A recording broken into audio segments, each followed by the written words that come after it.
Welcome back to When the Dutch Went to Space. I do hope you enjoyed last week's episode in which we did a build video. Let me know in the comments if you want to do more build videos or want to see this somatic playthrough.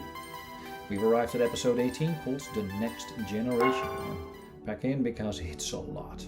Starting off at June 11, 1970, we're launching Shocking Blue. And where would it go to? Well, of course it's going to Venus. You may remember Shocking Blue being a Dutch rock band in the 70s that had this hit song called Venus. I don't think they had many other songs. It's launching on a Europa 1B. I'm not sure if I've shown you this launcher before, but basically it's a Europa 1, but we've added 2 boosters to it, increasing its capacity from a mere 7 tons to 10 tons to low Earth orbit. And we're going to need that because we have quite a heavy payload on top. But unfortunately this one is not going to space.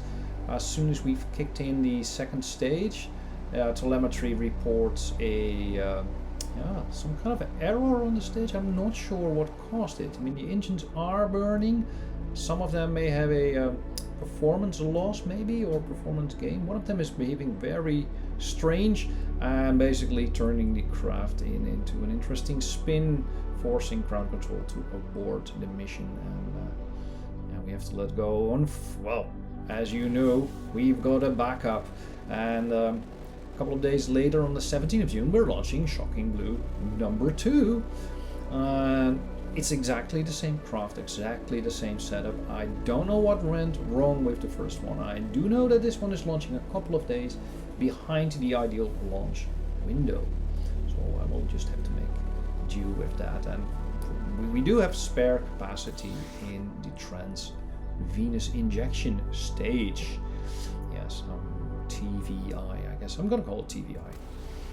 This time the third stage just kicks in quite normally, and you can see all the Delta engines burn their RP-1 quite happily, taking the craft into low Earth orbit. And you can also see it has already revealed the probe that's sitting on top that has been built in cooperation between ESA and the Canadian Space Agency.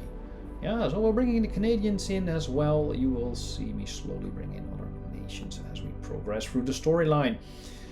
You can see one humongous trans-Venus insertion stage, and I sort of underestimated the amount of time it would take to burn this thing. It had more than enough Delta V, but we do lose quite a bit of efficiency due to the Oberth effect. And the Oberth effect means that, well, basically if you're in the 90 degrees angle with the Earth, you would make a perfect burn. But as the Earth is round, well, you lose some of the efficiency in that. And that's the Oberth effect, and it even needs a correction curve. But we do get there. You can see me safely get to the point where we need to be. And we're also using something new, which are solid fuel engines on the insertion stage. So we got a ton of RCS to get it right on the target, and then we're trying to use solid fuel to get all the way there. You can see me track some of the parameters on the probe to make sure everything is going all right, switching on some of the equipment, and we're right on track. June 30, 1970. Remember, we have a space station up there, and Fabian Petit, our new French colleague, and Tsunarti Shinaga, which of course a veteran of our space program, are going up on Haddock, the E variant, Haddock E number 13, and they're launching from Texel as usual into the correct plane to meet up with the space station. And they're there to do some science, and they're trying to make a head start on a multi-week stay experiment, which is, as I figured out later, it requires some different hardware than we have. So we actually have to upgrade our space station before we can do this and bring it to the next generation. Ha, pun intended. So not only are we going for the second time to Venus, we're also going to upgrade our space lab significantly. Yeah, but it will take some time. They're doing their orbital insertion. Well, you don't need to see everything. This is the 13th launch of this spacecraft. So yeah, we made a rather boring interception burn. And yeah, somebody forgot to update the decal on this one. I promise to you this is number 13, but it's an exact copy of number 11 and 12. They're heading to the side port, and starting their science program, trying to figure out why I can't switch on the multi-week experiment. Regardless, they're just going to stay up there. That is until we hit the 18th of July, and Kerbalism is giving me erroneous warnings saying that power and electricity is dropping, and in this playthrough it means we have an anomaly. So I think we've detected a fire on the Salyut space station, making the habitation requirements very heavy. So we're doing an emergency detachment of the station. Of course, we're in constant communication with Moscow to explain to them what we're doing to their part of the space station. And we've also made an emergency detachment of the Jules Verne supplies because, oh boy, we're going to need the supplies. There's almost no oxygen left on the space station. And as the Salyut is slowly moving away, you can see me move the Jules Verne to the free docking port in an attempt to bring supplies back up to snuff. They never had a fire on the Salyut stations, but in fact there was a fire on Mir in 1997, and in the, I think it was in the Quant module, and they never detached the entire module. But a couple of months later, about 4 months later, a Progress spacecraft crashed into Mir, and they had to make an emergency seal-off of the Spectre module. All experiments and personal items were lost. And yeah, and then I guess the... Можно ли ее спасти? Yeah, I guess the Russians want to figure out if they can salvage their station, which I hope they can. On the 12th of September, we are starting the upgrade project of our station, and the first module is Sanseo Rabo, or Space Lab in Japanese, because, well, we've been pretty much good friends with them, and they've done a lot of collaboration work on our stations. You saw the small Japanese lab on still attached to Salyut, and this is a slightly larger one. This is a docking node, like the Unity node that the US provided to the International Space Station. And it also has an additional power panel because we're struggling to keep the power up. And we have this new space stack on the top, but it's really unwieldy, especially if you're trying to do lateral movement, which makes sense because it only provides thrust on one end of the module. So you can see me swivel this thing around and make very slow movements in order to get it all the way up there. But yeah, in the end we will get there. You can see the Japanese flag on the side. You can also see we're slowly transitioning to new docking ports. Like there's a very big docking port, which hopefully is more stable than the old ones that we've been using up until now. And you can see me remote controlling the station module, slowly aligning up the docking indicator. I've left the docking indicator in the screen so you can see how I try to align everything up. And this is the moment in time where I realized that we have a problem.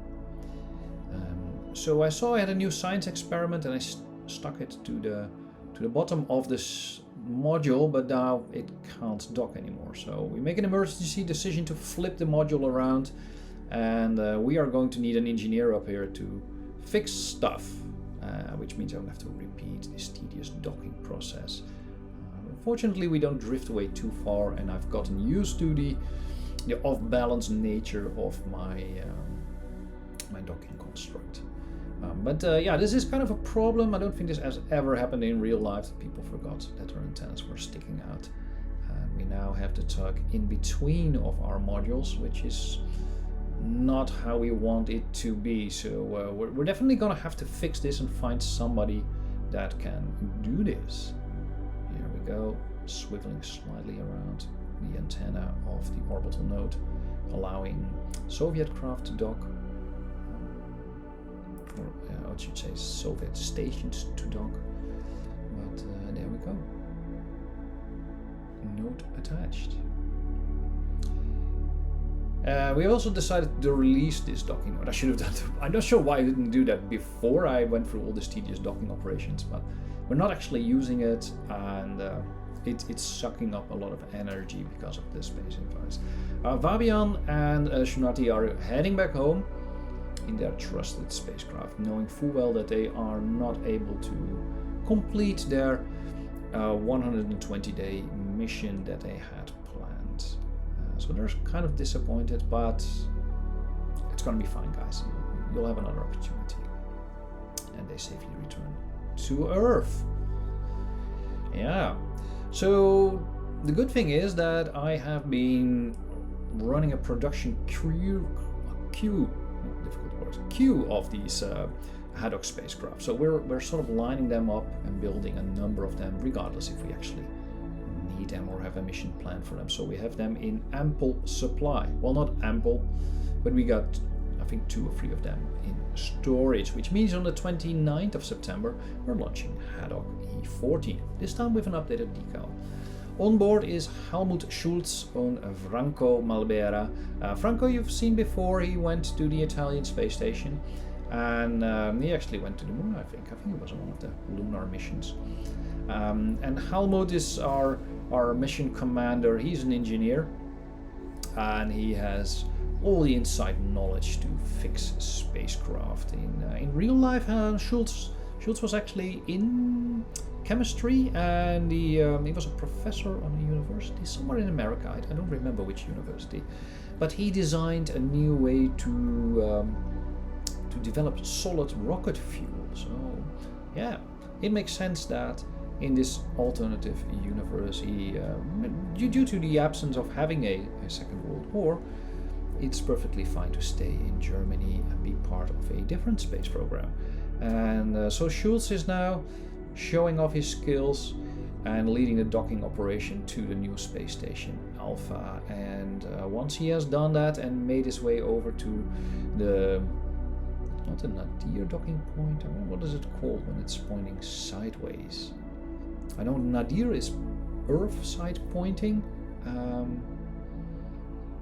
Yeah, I'll have to look that up. They have all funky names for all directions of a spacecraft, because obviously left and right is not going to work. And they could use starboard and port, but then if you swap the craft around, you have to decide on what is up and down. And I think they use the Earth as a body of reference. They are docking with the new module, so Franco or Helmut should be rather close, and he can exit the hatch and realize that he didn't bring any nitrogen, so he has to stay really close to the spacecraft and basically crawl up a little bit and use a very long stick that we are calling a mechanical drill. And we're using the Kerbal inventory system, and we're trying to move the instrument around, but it won't attach to the module, so I'm deciding to attach it to the spacecraft instead. I think it has completed all its signs anyway, but yeah. And next up is, of course, flipping the node around. So we're detaching the newly designed Senseo Rabo module, and let me pick the right docking port. So it's undocked, and all we have to do is merely flip it around, which of course should be super easy since Haddock is attached. We've got a lot of additional RCS thrusters to make it work. At least that's what my reasoning was. It also brings, of course, about 6 tons of mass, or about 4.5 tons of mass to the side. So you have to be really careful, and it took a couple of tries to get it right. But yeah, it's all properly lined up now, and Haddock is making its way to the rear of the station, to the Fermi module. Franco was there when they first brought it online. But I think that my space station is now resembling a very, very long corridor, and I'm not sure if that actually makes sense. So I really like the way the International Space Station is set up with all these side corridors when you go into the different labs. And I think in space you would want to minimize the amount of internal travel, like making it convenient for people to move around, but not too convenient so that you would constantly be in each other's way. So they're moving their way down to the Fermi module so we can undock it. And yeah, the Fermi module is quite heavy, and using just Haddock as a thruster base is not that easy. Whereas Spacelab Alpha is also heavy, but it has way more thrusters, RCS thrusters to it. So we're actually using the station to dock with a module rather than the docking the module to the station. You would never do this in real life. You would just be more patient And those of you who are paying real attention can see I'm playing yet again with a MacJab in the right corner, trying to get autodock aligned. And it tends to align, like rotate properly, but then just gives up, and then you drift past the station as I'm doing now, and then well, I'm sort of turning it off and then switching back to manual, trying to get it back in there. We've picked up a bit of a spin, so that's always hard. We went back and forth a couple of times, and here we go. Spin has been resolved, and we are now well on our way. We don't need the solar panels anymore on the Fermilab. That's the disadvantage of being over there. So Helmut steps outside and removes them.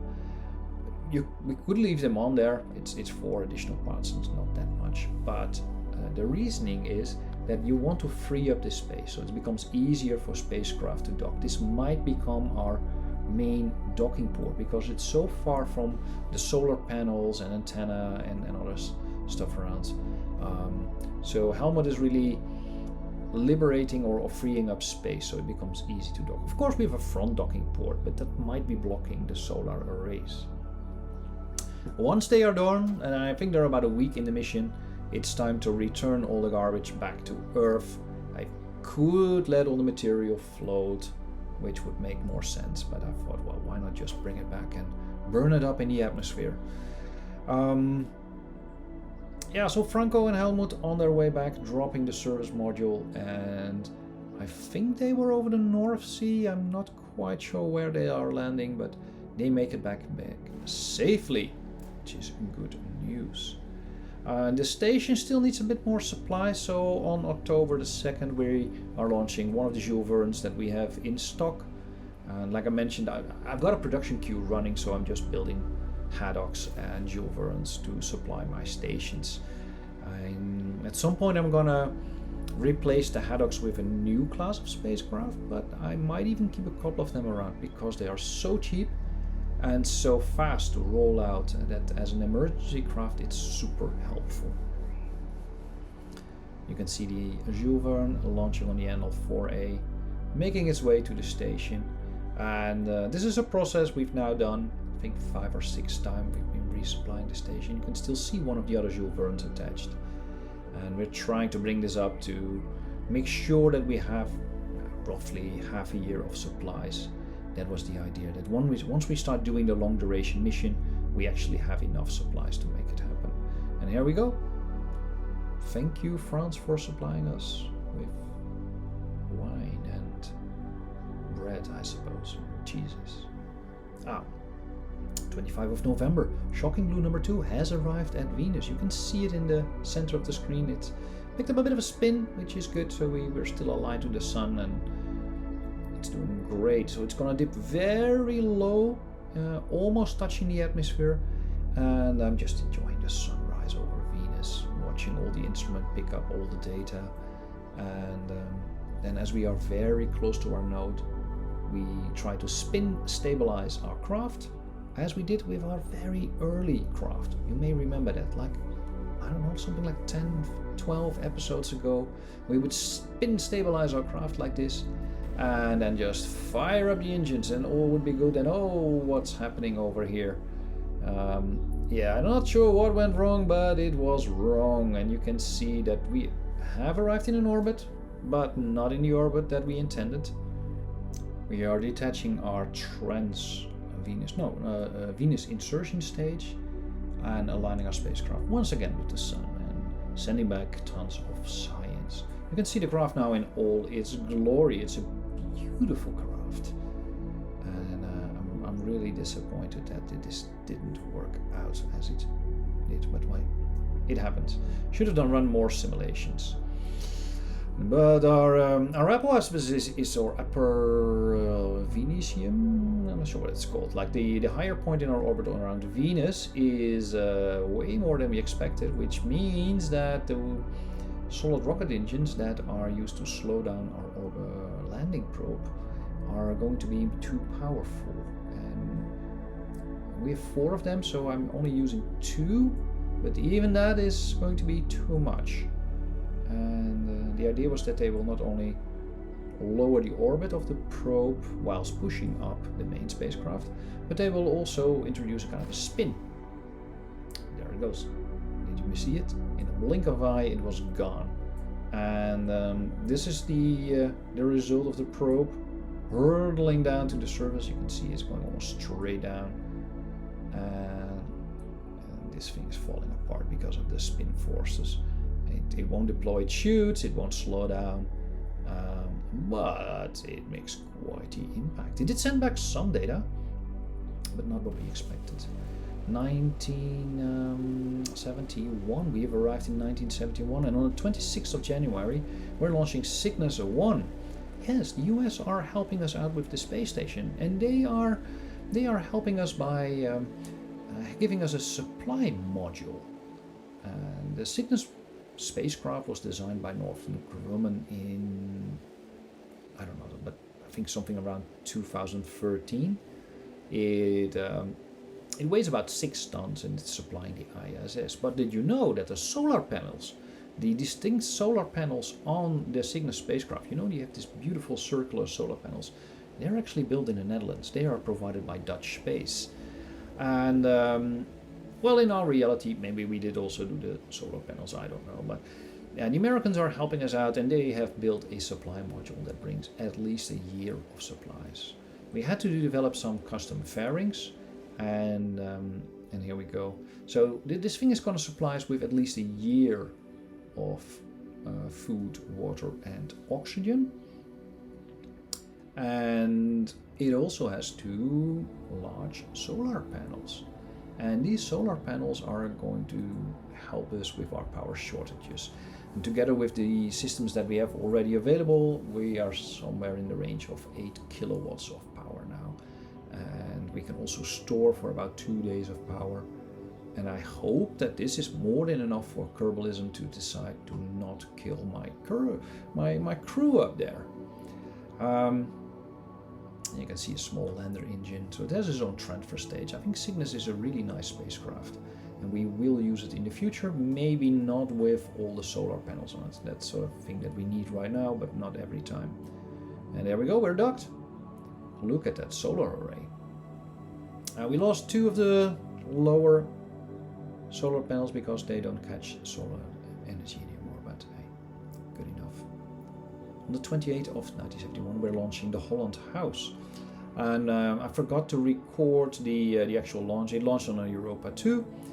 And yeah, so the Holland House, of course, is named after the house that the Dutch beer brewer Heineken used to build for the Olympics, starting in 1992. And it was a place for the athletes to hang out, and the fans, and later commercial parties joined, and there was a lot of trade being done there. In our universe, it's an analogy of the Columbus Free Flying Lab, or the MTFF, which was designed in the mid-80s. And combined with the Hermes spacecraft, that would have been quite a thing. The Columbus Lab has been later on changed into the Columbus Lab that is now attached to the ISS, but initially was intended as a free floating lab.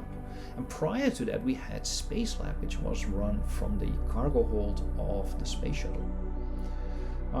But now the Holland House is providing the space station with lots of new space and research capability. It also has a small external panel that allows experiments to be exposed to the open.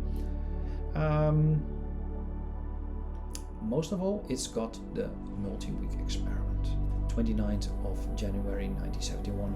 You are looking at something very special, because launching on a brand new vehicle from Texel, of course, you can see Fabian Petit, Tohiro Agiyama, and Franco Malbera, and they are launching on the NL5H, H standing for Hydrogen, Aurora class. Yes, so we're leaving the Van Spijk class behind us, Van Spijk being RP-1 fueled, and this one has 2 Vulcan hydrogen engines, and the Vulcan engine in real life was designed for Ariane 5, and it's a super powerful engine. Normally you would attach boosters to it to bring down the cost, but we went all the way with hydrogen because of the weight. And this vehicle actually weighs about the same amount, a little bit less than the NLH-4, meaning we can launch it from the same launch pad. Upper stage is powered by two RZ-20s, and on top is the Kepler spacecraft. And the service module of the Kepler spacecraft is almost empty, leaving about 8,000 liters of space, which is empty on this flight because I forgot to include the science payload, which we will need later on. Yeah, I could bang myself against that. Like, imagine NASA sending up a spacecraft and then figuring out to leave the cargo behind. Regardless, they are heading for the freely liberated docking port on the Fermi module, and Franco Malbero is back in the station. Maybe he forgot his notebook or something like that, and he's in there for a 120-day stay. I hope you've been enjoying this episode. This has been the next generation, showing off all kinds of new space stations, spacecraft, and launchers that will bring us into, I think, the next few decades of RP-1 and realism overhaul. This is McLucky signing off.